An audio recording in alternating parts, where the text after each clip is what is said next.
Good morning students. आज हम start करने वाले हैं हमारा जो सेल बायोलॉजी वाला चैप्टर चला था उसका थर्ड टॉपिक हमारा क्या रहेगा, प्रोकैरियोटिक सेल। जो प्रोकैरियोटिक सेल्स होती है वो रिप्रेजेंट की जाती है किसके थ्रू, बैक्टीरिया के through, blue green algae and mycoplasma and PPLO organism के थ्रू। ऐसे जो ऑर्गेनिज्म होते हैं या फिर हम बोले जो प्रोकैरियोटिक सेल है उसे रिप्रेजेंट हम 4 कैटेगरीज में कर सकते हैं या फिर 4 टाइप के ऑर्गेनिज्म हैं जिनके थ्रू हम इसे रिप्रेजेंट कर सकते हैं। 4 टाइप के कौन से हैं, बैक्टीरिया है, ब्लू ग्रीन एल्गी है, माइकोप्लाज्मा है एंड पीपीएलओ है। दे आर जनरली स्मॉलर, ये छोटे होते हैं, and multiply are rapidly than eukaryotic cells. जो यूकैरियोटिक सेल्स होती हैं उन सेल्स से जो हमारे प्रोकैरियोटिक सेल्स होते हैं उनका साइज छोटा होता है एंड वो रैपिडली मल्टीप्लाई करते हैं, बहुत तेजी से मल्टीप्लाई करते हैं, उनका जो नंबर है वो बहुत तेजी से इंक्रीज होता है। प्रोकैरियोटिक सेल्स में very greatly in shape and size. जो प्रोकैरियोटिक सेल्स होते हैं उनका शेप और साइज अलग अलग तरह से पाया जाता है या फिर अलग अलग टाइप के प्रोकैरियोटिक सेल हमें देखने को मिलते हैं। The 4 basic shape of bacteria. Bacteria के हमें 4 बेसिक शेप देखने को मिलती है। बेसिलस शेप के जो बैक्टीरिया होते हैं वो कैसे होते हैं, रोड शेप के। जो रोड शेप के बैक्टीरिया होते हैं उसे हम क्या बोलते हैं, बेसिलस बैक्टीरिया बोलते हैं। कोकस मतलब कि कोका, जैसे जो फीमेल नाक में पहनते हैं उसे हम क्या बोलते हैं, कोका बोलते हैं। वो कैसा होता है, स्पाइरल शेप का होता है। तो कोकस कैसे होते हैं, स्पाइरल शेप के होते हैं। विब्रियो मतलब कि कोमा शेप, जो कोमा शेप के बैक्टीरिया होते हैं उसे हम क्या बोलते हैं, विब्रियो बोलते हैं। एंड स्पाइरलम कैसे होते हैं, स्पाइरल शेप के जो बैक्टीरिया होते हैं उसे हम क्या बोलते हैं, स्पाइरलम बोलते हैं। मेनली 4 शेप के बैक्टीरिया हमें देखने को मिलते हैं, bacillus, कोकस, विब्रो and spirillum. The organism of prokaryotic cell is fundamentally similar even though prokaryotic exhibit a widely variety of shape and function। जो prokaryotic cell होती हैं वो अलग अलग शेप और अलग अलग फंक्शन परफॉर्म करते हैं। All prokaryotic cell have a cell membrane around the except mycoplasma. जो माइकोप्लाज्मा बैक्टीरिया होता है उसके बाहर कोई भी सेल वॉल हमें देखने को नहीं मिलती, और जितने भी प्रोकैरियोटिक सेल होते हैं सबके बाहर हमें सेल मेम्ब्रेन देखने को, सेल वॉल देखने को मिलती है। The fluid filled matrix the cell is called cytoplasm. जो सेल होती है उसका जो अंदर का जो एरिया होता है या फिर हम बोले सेल का जो वॉल्यूम होता है उसे पूरी तरह से कौन घेरे हुए रहता है, एक फ्लूइड घेरे हुए रहता है जिसे हम क्या बोलते हैं, cytoplasm. There is a no well defined nucleus. उसके अंदर जो हमारी प्रोकैरियोटिक सेल होती है उसके अंदर कोई भी वेल डिफाइंड न्यूक्लियस हमें देखने को नहीं मिलता, क्योंकि जो हमारा न्यूक्लियस होता है उसके ऊपर कोई बाउंड्री नहीं पाई जाती, जिसके कारण हम बोल देते हैं कि वेल डिफाइंड न्यूक्लियस हमें देखने को नहीं मिलता है। The genetic material is basically naked. जो जेनेटिक मटीरियल होता है वो ऐसे ही बिना एनवेलप क्या होता है, मतलब कि नेक्ड होता है, not enveloped by a nuclear membrane. उसके बाहर कोई भी न्यूक्लियर मेम्ब्रेन हमें देखने को नहीं मिलती। In additional to the genomic DNA हमारा कैसा हो सकता है, सिंगल क्रोमोसोमल या फिर हम बोले सिंगल डीएनए हो सकता है या फिर डबल स्ट्रैंडेड सर्कुलर डीएनए हो सकता है। जो हमारा जीनोमिक डीएनए होता है, many bacteria have smaller circular DNA outside the genomic DNA. जो हमारा जीनोमिक डीएनए होता है उससे अलग हमारे जो बैक्टीरिया की सेल होती है उसके अंदर एक और सर्कुलर डीएनए देखने को मिलता है जिसे हम प्लाज्मिड बोलते हैं। The plasmid DNA confers certain unique phenotypic characters to such bacteria। कुछ बैक्टीरिया होते हैं जिनके अंदर प्लाज्मिड अपना एक यूनिक कैरेक्टर दिखाता है। One such character is resist to antibiotic. जो ये हमारा प्लाज्मिड होता है ये एंटीबायोटिक के लिए रजिस्ट हो जाए। रजिस्ट होना है कि उस एंटीबायोटिक का उस प्लाज्मिड पर कोई भी इफेक्ट नहीं पड़ता। In higher classes, you will learn that this plasmid DNA is used to monitor bacterial transformation with foreign DNA. जो हमारा प्लाज्मिड डीएनए होता है, इसका यूज हम किसी अदर डीएनए को किसी भी बैक्टीरिया या फिर किसी सेल के अंदर ट्रांसफॉर्म कराने के लिए करते हैं। ये हम पढ़ेंगे बेटा 12th क्लास का जो हमारा बायोटेक्नोलॉजी वाला चैप्टर आएगा, वहां पर इस प्लाज्मिड को हम अच्छे से डिस्कस करेंगे। Nuclear membrane is found in eukaryote. जो हमारी प्रोकैरियोट होते हैं उसके अंदर कोई भी न्यूक्लियर मेम्ब्रेन हमें देखने को नहीं मिलती, बट जो यूकैरियोट होते हैं उनके अंदर हमें न्यूक्लियर मेम्ब्रेन देखने को मिलती है। No organelles like the one in eukaryote are found in prokaryote except ribosome। Ribosome एक ऐसी ऑर्गेनेली है जो मेम्ब्रेन बाउंड नहीं होती, किसके अंदर, प्रोकैरियोट के अंदर भी और यूकैरियोट के अंदर भी। प्रोकैरियोट और यूकैरियोट के अंदर राइबोसोम एक ऐसी ऑर्गेनेली है जिसके ऊपर कोई भी मेम्ब्रेन देखने को हमें नहीं मिलती। Prokaryote have something unique in the form of inclusion. जो प्रोकैरियोट होते हैं उनके अंदर कुछ हमें इंक्लूजन देखने को मिलता है। A specialised differentiate form of cell membrane is called mesosome. जो प्रोकैरियोट होते हैं उनके अंदर हमें एक सेल मेम्ब्रेन डिफरेंशिएट हुई दिखाई देती है, जिसे हम क्या बोलते हैं, मीसोसोम बोलते हैं। Is the characteristic of prokaryote. ये क्या है, प्रोकैरियोट के कैरेक्टरिस्टिक है। They are essentially infold of cell membrane. वो किससे बनी है, सेल मेम्ब्रेन से बनी है। अगर हम यहाँ पर देखने की कोशिश करते हैं, ये हमारे जो सेल के फोल्ड बने हुए हैं ये हमारे क्या है, मीसोसोम है। मीसोसोम कैसे होते हैं, एक होता है ट्यूब्यूल की फॉर्म में हो सकते हैं, जैसे कि यहाँ पर अगर आप देख पा रहे होगे ये वाला क्या बना रहा है, ट्यूब बना रहा है। वहीं पर ये क्या है, एक अंदर जाके वेसिकल की फॉर्मेशन कर दिया, जैसे कि ये वाला वेसिकल बना हुआ है। तो हमें बताया जाता है कि जो हमारे मीसोसोम होते हैं वो क्या करते हैं, ट्यूब की फॉर्मेशन करते हैं, वो वेसिकल की फॉर्मेशन करते हैं। और ये सब किसके कारण हो पा रहा है, जो हमारी सेल मेम्ब्रेन है उसके अंदर फोल्ड होने के कारण ये सभी स्ट्रक्चर बन पाते हैं। क्या आप लोगों को ये समझ आया बेटा? चलो अब हम आगे चलते हैं। आगे हमारा आता है सेल एनवेलप। जो हमारी प्रोकैरियोटिक सेल होती है उसके ऊपर क्या पाया जाता है, एक एनवेलप पाया जाता है जिसे हम क्या बोलते हैं, सेल एनवेलप बोलते हैं। Most prokaryotic cell particular the bacterial cell have a chemical complex cell envelope. जो हमारी सेल में प्रोकैरियोटिक सेल होती है उसके ऊपर एक केमिकल से बना हुआ कॉम्प्लेक्स स्ट्रक्चर पाया जाता है जिसे हम क्या बोलते हैं, सेल मेम्ब्रेन बोलते हैं।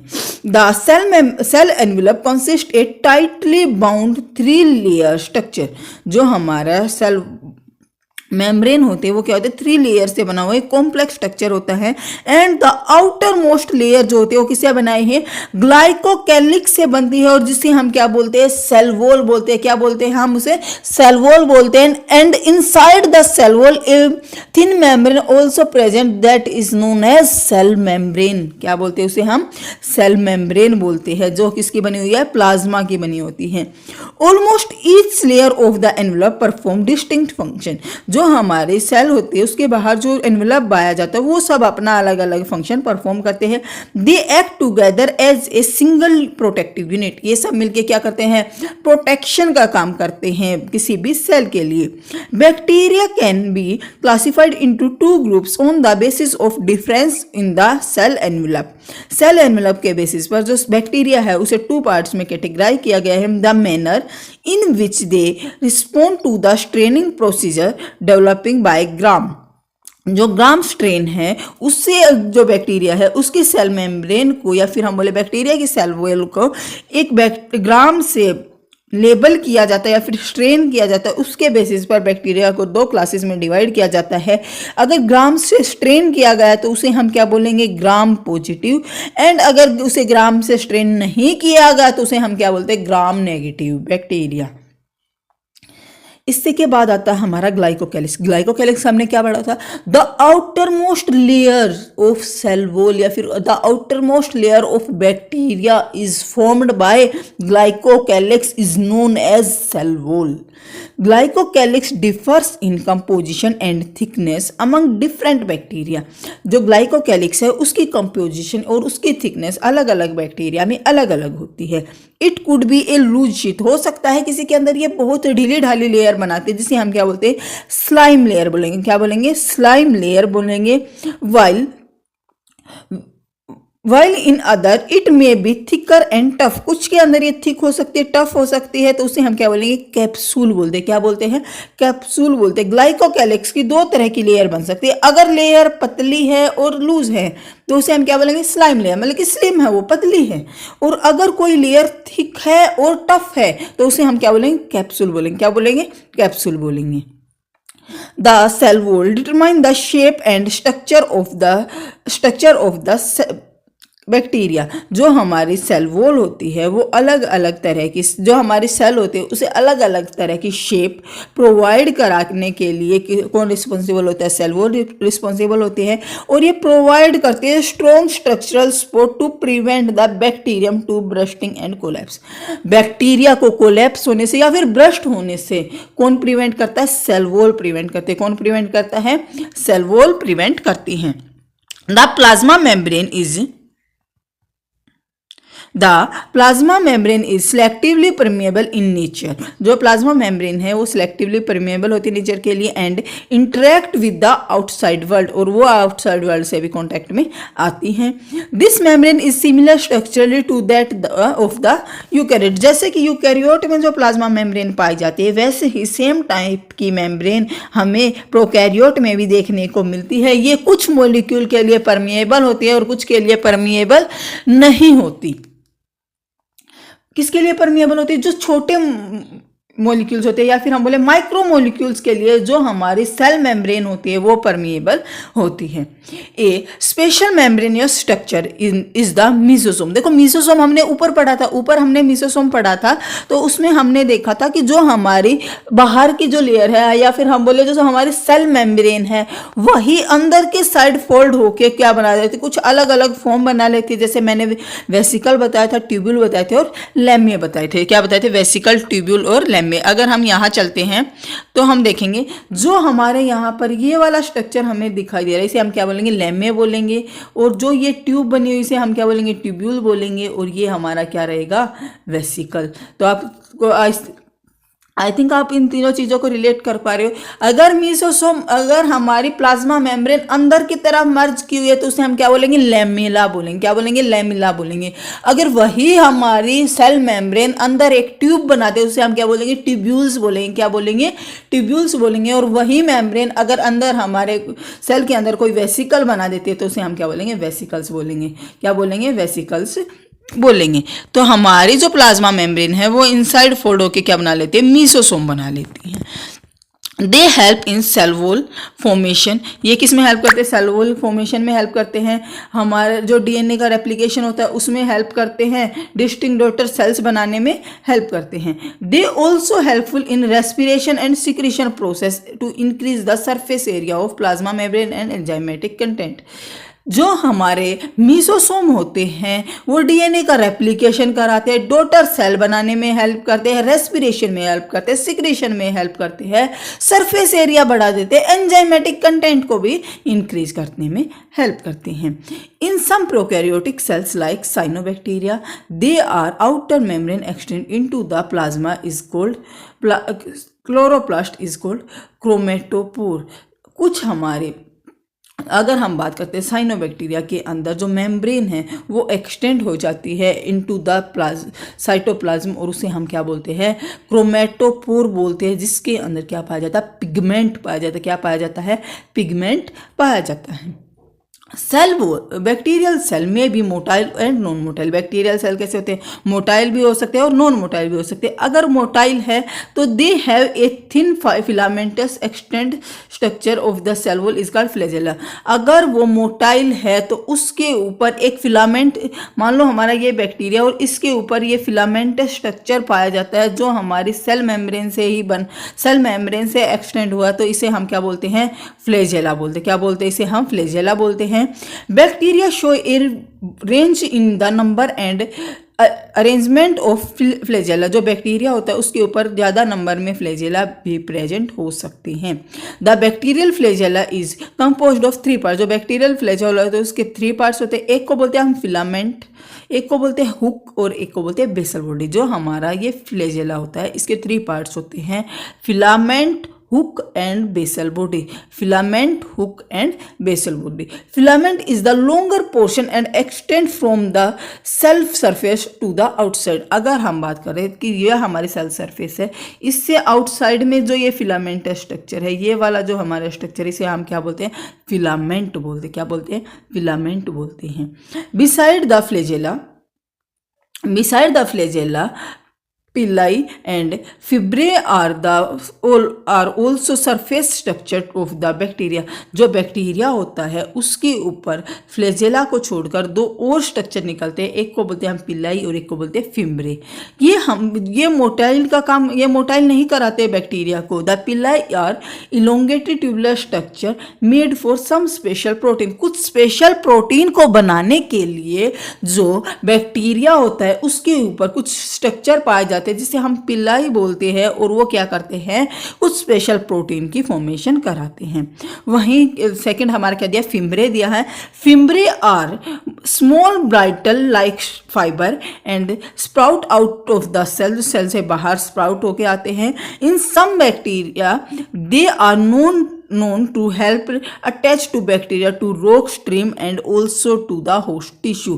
जो फिम्ब्रे होते हैं वो बैक्टीरिया को किसी रोक के ऊपर चढ़ने में हेल्प करते, रोक के ऊपर चिपकने में हेल्प करते, एंड अगर वो किसी ऑर्गेनिज्म से अपना खाना लेना चाहता है तो उसके ऊपर चिपकने में भी वो उसकी हेल्प करते हैं। नेक्स्ट हमारा आता है प्रोकैरियोटिक सेल का हमारा लास्ट पोर्शन रहता है, जिसे हम जिसका नाम क्या है भाई? Ribosome and inclusion body. क्या है? Ribosome and inclusion body. अगर हम बात करते हैं राइबोसोम की, अगर हम किसकी बात करते हैं? अगर हम बात करते हैं राइबोसोम की, in prokaryote ribosome is associated with plasma membrane. जो प्रोकैरियोट होते हैं उसके अंदर राइबोसोम प्लाज्मा मेम्ब्रेन से एसोसिएट होते हैं। They are about 15 to 20 mm in size. वो कैसे होते हैं? 15 to 20 mm होते हैं साइज में। एंड मेड अप ऑफ 2 सब यूनिट, और 2 सब यूनिट से बने होते हैं। 50S एंड 20S सब यूनिट प्रेजेंट होती है। और अगर हम बात करते हैं प्रोकैरियोट के अंदर कितना, कौन सा राइबोसोम पाया जाता है, तो हम क्या बोलेंगे? 70S राइबोसोम पाया जाता है। उसकी 2 सब यूनिट होती है। स्मॉलर सब यूनिट 30S होती है एंड लार्जर सब यूनिट 50S होती है। हमेशा राइबोसोम 2 सब यूनिट से मिलकर बना होता है। अगर 70S राइबोसोम है तो वो 50 और 30 से बना होगा। अगर 80S है तो वो 60 और 40 से बना होगा। तो ये आपको याद रहेगा। देखो 70 है तो जोड़ कितना आएगा? 80 आएगा। 70 है तो सम 80 है, और 80 है तो सम 90 है, 80 है तो सम 90 है।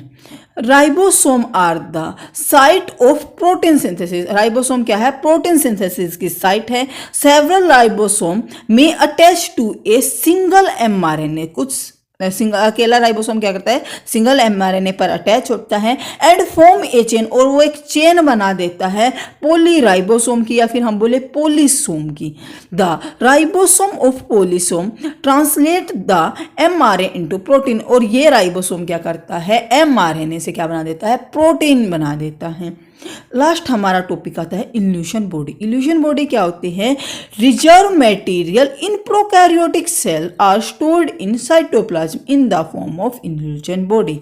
जो हमारी प्रोकैरियोटिक सेल होती है उसके अंदर कुछ वेसिकल फॉर्म में बॉडी हमें दिखाई देती है, जिसके अंदर हमारा जो फूड है वो स्टोर हो जाता है, या फिर हम बोले प्रोकैरियोटिक सेल का जो फूड है वो स्टोर होता है। उस बॉडी को हम क्या बोलते हैं? इल्यूशन बॉडी बोलते हैं। और वो कहाँ पाई जाती है? सेल के अंदर। क्या है? साइटोप्लाज्म। तो क्या मिलेगी? साइटोप्लाज्म के अंदर हमें देखने को मिलती है। These are not bound by any membrane structure. ये किसी भी मेम्ब्रेनियस बाउंड स्ट्रक्चर से लाइन नहीं होती, और ये कहाँ पर पाई जाती है? साइटोप्लाज्म में ऐसे ही घूमती रहती है। फॉस्फेट ग्रैन्यूल्स, जैसे फॉस्फेट के ग्रैन्यूल्स पाए जाते हैं, या फिर साइनोफॉस्फियन ग्रैन्यूल्स, या फिर ग्लाइकोजन ग्रैन्यूल्स हमें प्रोकैरियोटिक सेल में देखने को मिलते हैं, जिसे हम क्या बोलते हैं? इल्यूशन बॉडी बोलते हैं। Gas vacuole are found in blue, green and purple and green photosynthetic bacteria.